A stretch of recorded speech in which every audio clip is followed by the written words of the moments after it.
قلت يا مولاي لباني. السلام عليكم ورحمة الله تعالى وبركاته. daawadayaasheeda qiimaha qadirinta naga mudan ee hawada sida tooska nagula socda waa Google TV oo mar kale in leh xaalad kasta iyo goob kasta oo ku sugan tihiinba aweysin wanaagsan, galab wanaagsan, barqa wanaagsan.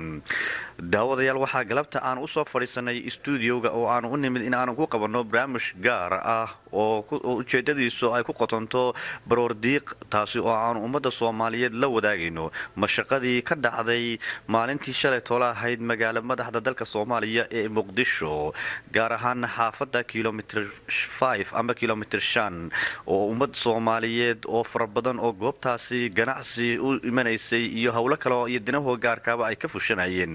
dad runtii la soo abaabulay oo aan la garanayn haybtooda meel ay ka yimaadeen si axmaq darro ah ay ugu galeen halkaasi baabuur waxa qarxa ama aaladaha qarxa ay u saarnaa, deetana ay ku galaafteen ku dhawaad 250 sida iminka ay xaqiijinayaan warbaahinta qaarkood iyo dawladda Soomaaliyeed saraakiil ka mid yihiba ay dhimashadu haatan sii marayso 250 walow aan qaarkood meydka ay sheegeen inaan wali la xaqiijin dadka qaarkood oo wali la garanayn ilaa ku dhawaad 150 qof oo iyaga la raadinaya haybtooda iyo cid ay ka soo jeedaan maadaama la garanayn oo jirkooda gubtay. dhaawac oo kale sidoo kale waxa tirada u dhaafay 300 ku dhawaad ayuu sii maraya ama dheeraadba. haddaba waxaan runtii murugo u tahay maanta oo ay tacsi u tahay oo geeri u fadhiyaan dhammaanba shacabka Soomaaliyeed meel kastoo daafaha dacalada adduunyada kaga sugan yihiinba. waa runtii waa geeri naxdin leh, waa mashaqo naxdin leh, waa xasuuq fool xun oo loo geystay shacabka maatida ah ee masaakiinta ay waxba galabsan oo dad runtii aan haybtooda la garanayn iyo cid ka dambaysay iyo meesha ka yimaadeen doona ay runtii baabuurta qarxaysa ay la soo galeen. falkii maanta dhacay ee foosha xumaa inuu ahaa mid ay shabaabka iyo nabadiidku ay la beegsadeen. runtii aan si gaar ah Google TV nahay aan u tacsideynaa dhammaanba guud ahaan ummadda Soomaaliyeed ee runtii dadkii geeridaas ku timid iyo ehelkii iyo qaraabadii iyo shacabka Soomaaliyeed ay ka baxeenba marxuumintaasi. inta runtii dhaawacyada dhakhaatiirta ku jirta waxaan Ilaahay uga baryaynaa inuu caafimaad sareecana siiyo. sidoo kalena waxaan tacsi taalamida u direynaa Dr. Cabdikariin Xirsi Ciyow oo isagu ka mid ah haldoorka magaaladan Ottawa, magaalada madaxda Ottawa ee dalka Canada, oo isagu runtii uu noo xaqiijiyay walaalkii inuu ka mid ahaa dadkii mashaqadaasi ku dhintay isaga oo safar ugu joogay hoteelkaasi dumay ee qaraxu ku habsaday. runtii waxaanu leenahay Dr. Cabdikariin Xirsi Ciyow inna lillahi wa inna ilayhi raaji'uun, kullu nafsin daa'iqatul mawt, rabbi naxariis jannaha ka waraabiyo walaalo adiga iyo ehelka iyo qaraabada iyo shacabka Soomaaliyeed oo ka baxayna samir iyo iimaan ha ka siiyo.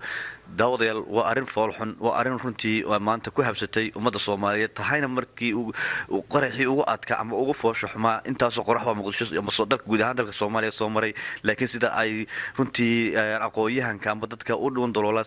siyaasadda iyo runtii madaqada ay sheegayaan in ay tahay tii ugu horeysay ee sidan oo kale ah ummad Soomaaliyeed inta leeg hal maalin lagu dilo goob ay runtii ka ganacsanayeen. hooyooyin baa marka ku goblamay, caruuraha ku rajoobay, runtii dad fara badan oo goobta hada qurba jooga oo iyagu u yimid inay dalxiis dalkooda hooyo u tagaan oo hoteelka ku jiray iyo goobta marayay ayaa ka mid ahaa oo qaarkood sidana loo xaqiijiyay ayna wali la kulmin ehelkooda iyo qaraabadoodii oo sidaada airport ugu soo degeen ay doonteen inay yaranastaan hoteelkana aadaan, deetana ay ku dhacday maqaadiirtan iyo qadarkan ee runtii dadkan la soo galay aaladaha qarxa goobta. waa runtii waa arrin fool xun. ummadda Soomaaliyeedna waxaan leeyahay meel kastoo aad joogtaan haynu u duceyno walaalaheen, haynu la garab istaagno hiil iyo hooba, haynu eebba u barino intaa dhimatay ee 200 iyo kotomiyada si dhaafisa inuu Allah u naxariisto iyo inta aan wali la xaqiijin ku jirta wali la gurayo meedkii la raadinayo iyagana inuu eebba u naxariisto oo jannada firdawsa ka waraabiyo ehelkii iyo qaraabadii iyo shacabka Soomaaliyeed guud ahaan meel kastoo ay joogaan bay ka baxeen. Ilaahay samir iyo iimaan ha ka siiyo. dadka runtii maanta dhakhaatiirta ku jira dhakhtarada joogana xaaladooda aad u adag tahay dhaawacana inuu Ilaahay caafimaad sareecana degdeg siiyo aynu Ilaahay u barino. inna lillahi wa inna ilayhi raaji'uun, kullu nafsin daa'iqatul mawt. runtii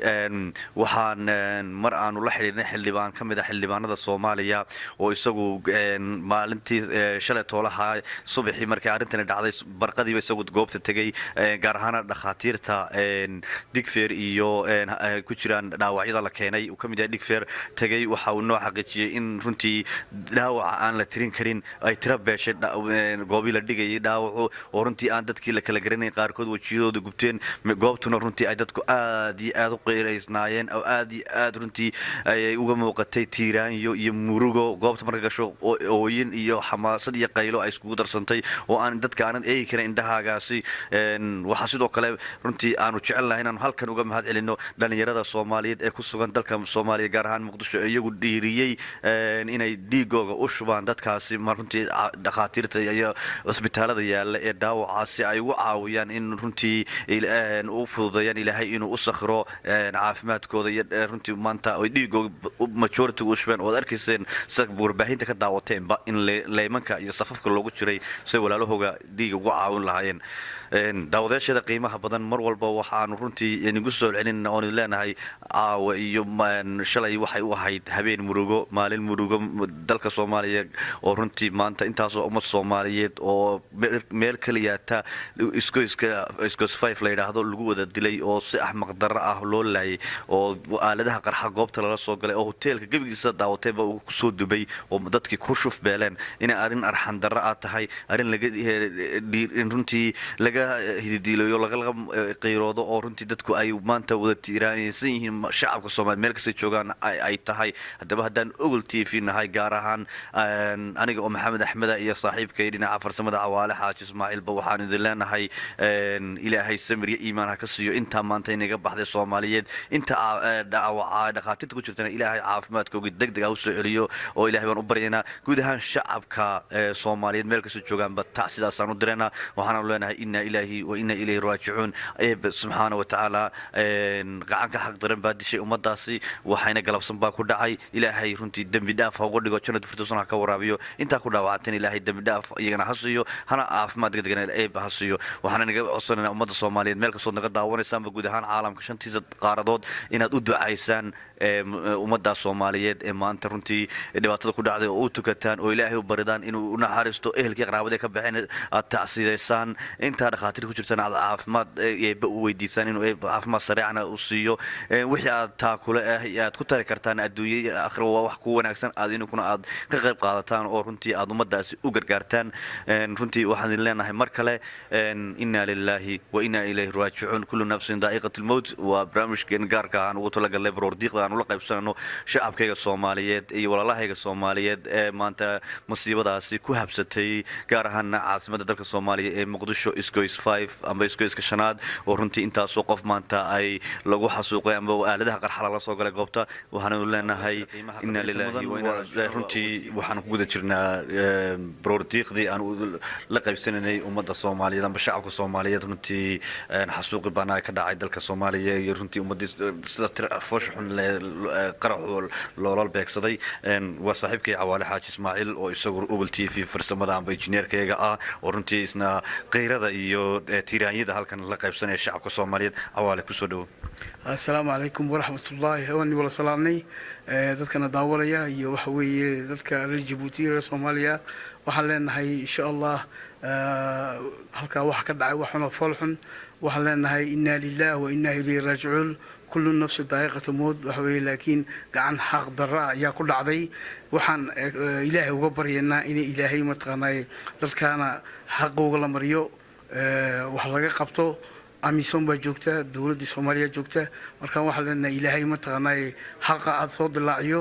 dadka meesha lagu laayayna dadkooda waxa leenahay samir iyo iimaan ilaahay u gargaaro wassalaamu calaykum waraxmatullaah